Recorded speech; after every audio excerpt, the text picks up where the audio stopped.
I'm Richard Engel. I've traveled to a lot of dangerous places, been caught in the middle of wars and revolutions. But there are also fascinating places that deserve to be explored. Many you won't find in a travel brochure or tour book. And I'm going to take you there. So pack your bags as we uncover our hidden planet. They are two of the most iconic images anywhere in the world. The Sphinx in the foreground, the Great Pyramid behind. The oldest of the 7 wonders of the ancient world, and the only one to remain largely intact. But 19 miles south of modern-day Cairo and the Great Pyramid lies the Saqqara Plateau, Egypt's other great and actually oldest pyramid complex. And it's where the first part of our adventure begins. Surrounded by a sea of sand, the step pyramid of the pharaoh Zoser in Saqqara was built nearly 5,000 years ago, almost a century before the Great Pyramid. It was the largest building of its time. It also marked the beginning of a trend by Egypt's pharaohs to build massive burial chambers as part of their quest to find immortality. Today, the Pyramid of Zoser is partially covered with scaffolding, under restoration by Egypt's Council of Antiquities until the final phase is completed by the end of the year. In his last official interview as Minister of Antiquities before leaving the most powerful job in archaeology, Dr. Zahi Hawass gave us exclusive access to a network of tunnels underneath one of Egypt's most amazing structures. This is the Step Pyramid. It was built by a genius architect, Imhotep. He is the first one on earth who built the first pillar and the first ceiling, and all of this from limestone.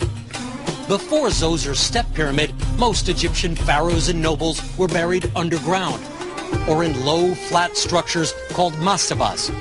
But Zoser wanted something more fitting of his stature, and his architect, Imhotep, had a grand vision in mind: to stack mastabas on top of one another until it became a 6-tiered step pyramid about 200 feet high.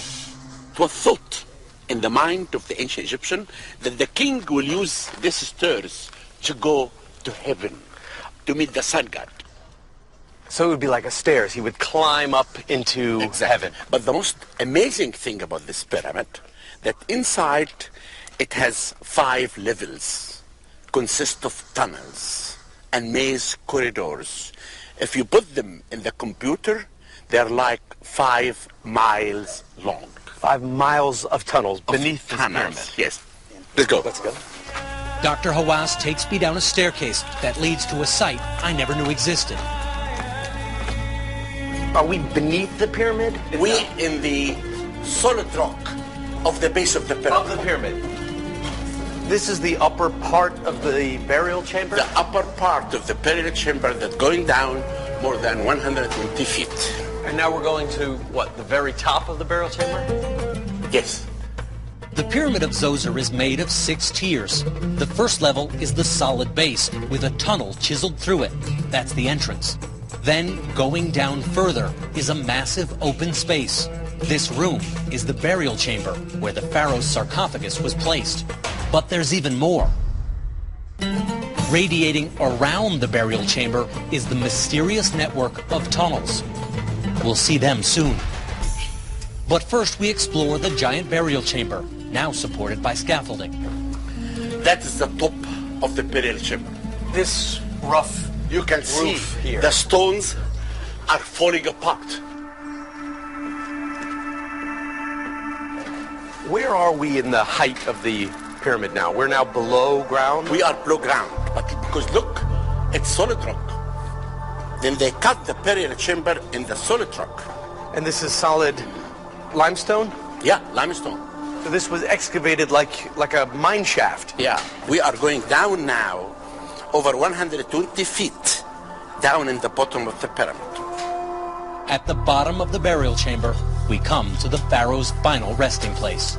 We are now in the bottom of the burial chamber, and this is a sarcophagus. This is the only pyramid in Egypt of the old kingdom that queens were buried with the king.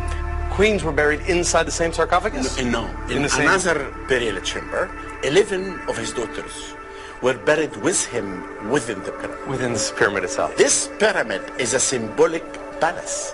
Then anything that he had in his lifetime, he should have in his afterlife. Then he can do the quest of immortality. So would they have been put in the burial chamber? The furniture and jewelry and things like So it this. could have been right where we're standing. Yes. Then we made our way into the 5 miles of hidden tunnels, the most mysterious part of Zozer's pyramid. Their purpose was religious. They were passageways for the pharaoh's soul. In the ancient Egyptian religion, Zozer's spirit would have to pass through these tunnels, battling snakes and demons along the way. If Zozer's spirit made it through, he would obtain everlasting life. So all of these side tunnels, some of them are quite small. Yeah, very narrow and difficult. I guess this was mostly for the journey of the soul. Yeah. So we are effectively walking through a model of the afterlife, of the underworld. A few hours into our tour, Dr. Hawass takes me back outside and leaves. But he grants us a unique privilege to go back inside and explore the Zozer pyramid with only flashlights. Some of the tunnels were so tight that crawling through these thin, winding corridors was my only option. From here, we're going to look at some of the smaller tunnels, and there's not a lot of light down here, so hopefully we can see something with a flashlight. What's exciting is I really have no idea where these tunnels are going. So you just keep going forward, and hopefully we'll run into a dead end. Wow. You should see it in here. It's fantastic. Just drops off into nowhere.